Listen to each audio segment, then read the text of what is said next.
Bab 562. Artefak fase kesempurnaan. Brisson Su menghadap ke arah Erikin dan menyatukan kedua tangannya beberapa kali, kemudian baru mundur. Mengikuti Benson Su kembali ke lobi, Benson Su sangat memuji kekuatan Erikin. Brisson melawan Grand Superior Master tidak akan pernah ragu-ragu. Meskipun bertemu dengan beberapa sesepuh itu, juga tidak akan kalah dengan sangat menyedihkan. Benson Su berseru, "Tidak disangka di tanganmu hari ini berakhir dengan samar." Mendengar perkataan Benson Su, Erikin berpikir dalam hati, sepertinya sesepuh dari 8 keluarga besar ini tidak begitu kuat, sulit untuk mengatakan apakah mereka bisa mengalahkan Teddy dan yang lainnya. Sesuai kesepakatan, aku akan meminjamkan artefak fase kesempurnaan ini. Benson Su tersenyum. Erikin buru-buru berdiri dan berkata, "Terima kasih, senior." "Baik, sudah larut, pergilah untuk istirahat." Benson Su tidak berkata apa-apa, dia melambaikan tangannya dan kembali ke kamar lebih dulu. Dalam hati Erikin juga merasa lega, setidaknya sudah mendapat artefak fase kesempurnaan pertama. Besok setelah meninggalkan 8 keluarga besar ini, langsung pergi ke rumah keluarga Sue untuk mencari artefak fase kesempurnaan kedua. Erikin dan keluarga Sue tidak memiliki hubungan relasi yang dekat. Jika ingin mendapatkan Jade Sword dengan mudah, rasanya tidak mungkin. Tetapi berharap semuanya berjalan dengan baik. Erikin tertidur lelap dengan membawa harapan. Pagi-pagi keesokan harinya, Benson Su menyiapkan artefak fase kesempurnaan keluarga Zhu untuk Erikin. Artefak fase kesempurnaan ini terlihat sangat panjang, dibungkus dengan kain hitam dan diletakkan di atas meja. Meskipun artefak fase kesempurnaan tidak diaktifkan, Erikin bisa merasakan energi yang berpancar darinya. Energi ini sangat tahan lama dan kuno, tampaknya sudah diturunkan selama bertahun-tahun. Erikin, sesuai kesepakatan, benda ini hanya bisa dipinjamkan kepadamu selama sebulan. Benson Su mengingatkan, "Setelah sebulan, kamu harus mengembalikannya kepadaku dengan utuh." "Pasti." Erikin menyatukan kedua tangannya dengan penuh semangat. Begitu Benson Su mengangkat jari tangannya, artefak fase kesempurnaan ini bergeser ke arah Erikin. Erikin buru-buru menangkapnya ke dalam pelukan, menahan kegembiraan emosionalnya dan perlahan mengangkat kain hitam itu. Di bawah kain hitam ini, yang dibungkus adalah sebuah kecapi. Kecapi adalah salah satu dari 10 alat musik utama kota G yang juga dikenal dengan sebutan 50 dawai yang telah diturunkan sejak lama dan memiliki sejarah budaya kuno yang panjang. Artefak fase kesempurnaan ini memang dianggap sebagai objek suci tertinggi di dunia ini, tetapi jika ditempatkan di waktu dulu, itu tidak berarti apa-apa. Keluarga Zhu adalah salah satu dari 8 keluarga besar. Secara rasional, harta yang tertinggal tidak mungkin hanya artefak fase kesempurnaan. Erikin tidak terlalu memikirkannya, itu tidak terlalu penting baginya. Dia dengan ringan menggerakkan kecapi, tiba-tiba, terdengar semburan suara panjang dan sangat menyenangkan di telinga. "Terima kasih senior." Erikin memeluk benda ini dan mengucapkan terima kasih lagi. Setelah itu, dia menyerahkan kecapi kepada Andri Zhu dan berkata, "Nona Zhu, untuk sementara waktu kecapi ini kamu jaga dulu. Aku akan mengambilnya darimu jika aku sudah siap." "Baik." Andri Zhu juga tidak mengelak, dan langsung menerimanya. Pada hari itu, Erikin meninggalkan 8 keluarga ini bersama Andri Zhu. "Brisson." Setelah Erikin pergi, Benson Su memanggil Brisson Su ke sisinya. "Guru."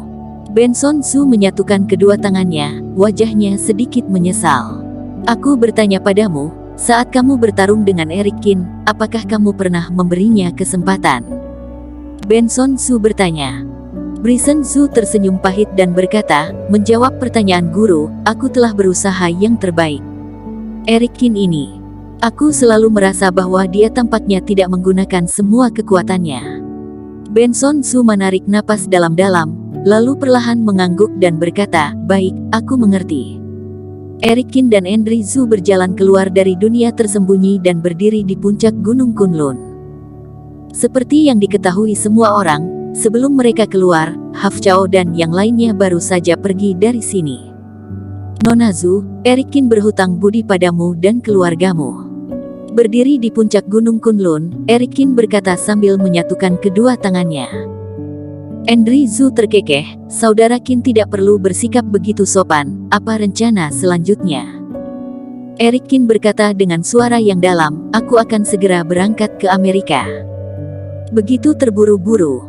Andrew Zhu berkata agak heran. Tidak bisa ditunda lagi. Eric Kin menarik napas dalam-dalam, Nona Zhu, aku tidak menemanimu kembali, aku akan pergi ke bandara terdekat sekarang. Baik. Andrew Zhu tersenyum, menunggu kabar baikmu. Keduanya berpisah, Eric Kin pergi ke bandara internasional terdekat dan menelepon Dayton Yin di jalan. Setelah menelepon Dayton Yin, Eric Kin memberitahunya lokasi dan memintanya untuk pergi ke Amerika bersamanya. Dayton Yin adalah artefak fase kesempurnaan ketiga Eric Kin.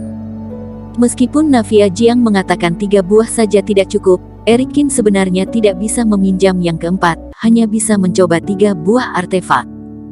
Segera, Dayton Yin datang ke bandara dan bergabung dengan Eric Kin. Dia berkata dengan suara yang dalam, kapan kamu baru bisa mengambil pedang itu? Dayton Yin berkata dengan suara yang dalam, secara rasional, aku harus melangkah ke dalam fase kesempurnaan untuk memanggil pedang ini. Bicarakan saja intinya. Eric Kin melambaikan tangannya, kamu pasti punya cara lain. Dayton Yin terdiam beberapa saat, lalu mengangguk, aku memang punya cara lain, tapi sepertinya membutuhkan bantuanmu. Eric Kin menunjuk ke hidungnya sendiri, katakanlah, apa yang bisa kubantu? Dayton Yin berbisik, aku perlu meminjam tubuhmu, mengeluarkan kerohanian dan kekuatanmu, dan dengan paksa melangkah ke dalam fase kesempurnaan. Mengeluarkan kerohanian dan kekuatanku. Eric Kin menyipitkan matanya. Dia menatap Dayton Yin dengan dingin, matanya penuh kewaspadaan. Mendengar maksudmu, sepertinya kita bisa melangkah ke fase kesempurnaan jika kita bekerja sama. Kamu ingin membohongiku?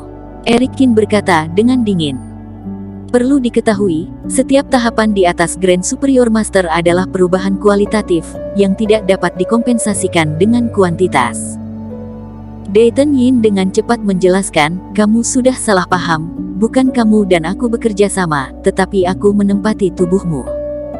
Eric Kin bahkan lebih bingung, mengerutkan kening dan berkata, kamu menggunakan tubuhku, sudah bisa langsung melangkah ke fase kesempurnaan. Aku hanya seorang Grand Superior Master. Dayton Yin berkata dengan suara yang dalam, aku sendiri memang sudah berada dalam fase kesempurnaan, tetapi tubuhku terlalu lemah. Dengan tubuhmu, aku bisa memasuki fase kesempurnaan untuk waktu yang singkat, tetapi waktunya tidak akan terlalu lama. Setelah mengatakan ini, Dayton Yin berhenti, dan melanjutkan, lahir di era ini, tentu saja kamu tidak tahu dengan arti fisik emas ajaib. Jika ini ditempatkan di 1000 tahun yang lalu, kamu pasti akan menderita lebih kejam lagi, dikejar dan dibunuh, takutnya semua orang mungkin ingin mendapatkan tubuhmu. Eric Kin menyipitkan matanya, menatap Dayton Yin, dan merasa dia tidak sedang berbohong. Tapi, Dayton Yin ini pada dasarnya tidak begitu bisa diandalkan, bagaimana jika dia mengambil alih tubuhnya dan tidak kembali? Pada saat ini, Eric Kin tiba-tiba teringat bahwa ada 2 jiwa di tubuhnya. Itu adalah jimat iblis dari kediaman reinkarnasi, dan ayahnya sendiri. Mungkin yang ditinggalkan ayahku hanyalah seuntai sisa pemikiran, tetapi sisa pemikiran ini seharusnya cukup untuk menangani Dayton Yin. Baik. Eric Kin mengangguk dan setuju, lakukan saja apa yang kamu katakan. Dayton Yin tertegun, menatap Eric Kin dengan kaget dan berkata, kamu benar-benar menyetujuinya. Bersambung. Terima kasih telah menonton video ini sampai akhir. Jangan lupa subscribe dan nantikan kisah episode selanjutnya hanya di Novel Story. Salam.